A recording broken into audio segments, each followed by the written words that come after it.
নমস্কাৰ সকলোকে মোৰ নতুন এটা গহনাৰ ভিডিঅ'ৰ সৈতে আপোনালোক সকলোকে স্বাগতম জনালোঁ।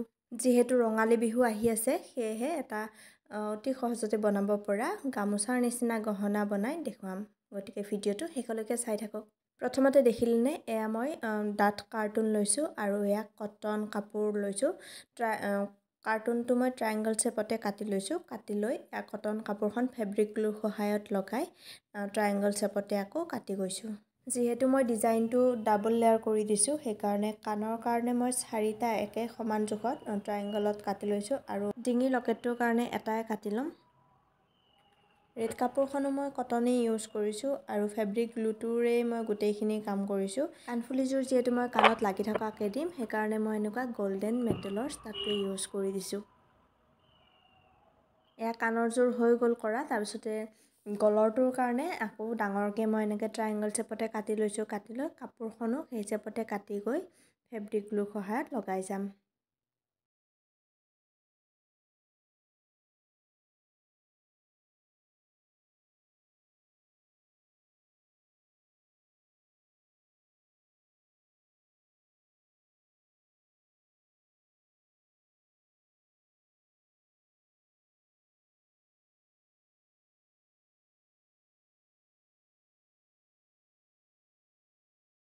ইয়াৰ লকেটটোৰ কাৰণে হৈ গ'ল।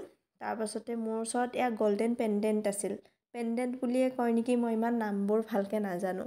অনলাইনে অৰ্ডাৰ কৰা হয় এইবোৰ। এইটো তলত লগাই দি ডলি সূতাৰে ধুনীয়াকৈ চিলাই যাম। এইবোৰ কিন্তু মই নিজে ভাবি কৰা ডিজাইন হয় দেই।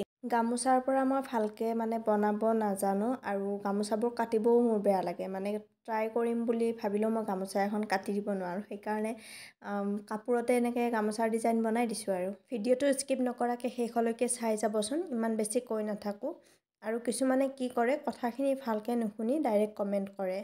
আপোনালোকে যদি ভিডিঅ'টো চাইও আছে তেতিয়াহ'লে কথাখিনিও ভালকৈ শুনি ল'বচোন কি কৈ আছোঁ।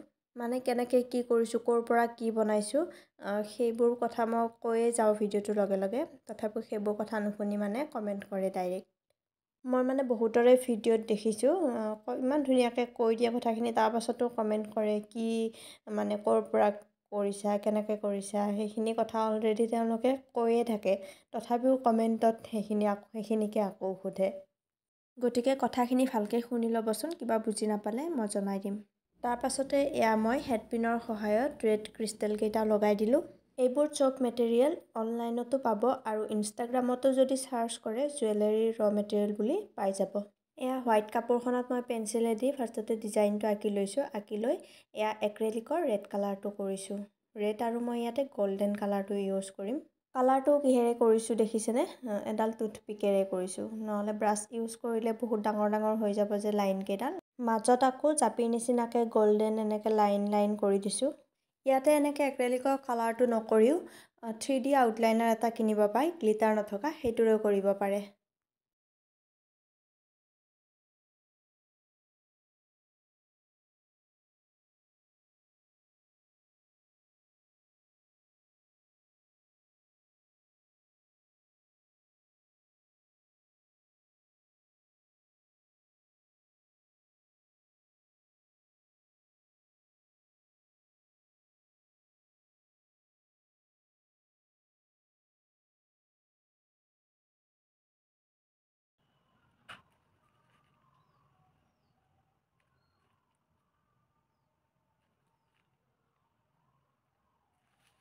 গোটেইখিনিতে কালাৰ কৰা হৈ গ'ল। তাৰপিছতে ৰংটো শুকাব দি অকণমান টাইম। এয়া তাৰপাছত ৰছীটো গুঠিম। ৰছীটো গুঠিবৰ কাৰণে লৈছোঁ মই ইয়াৰ ডলি সূতা, ৰঙা ডলিটো লৈছোঁ। যিমানটো দীঘল লাগে সিমানটো জোখতে কাটি ল'লোঁ দুফালে কেইডালমান। আৰু ৰছীটো মোটা হ'লে ভাল দেখে, সেইকাৰণে মই এটা ছাইডত কমচে কম 10-11ডালমান দিছোঁ মোটা কৰি। এতিয়া ৰছীটো কেনেকৈ মেৰাইছোঁ সেইটো ভালকৈ চাই ল'ব।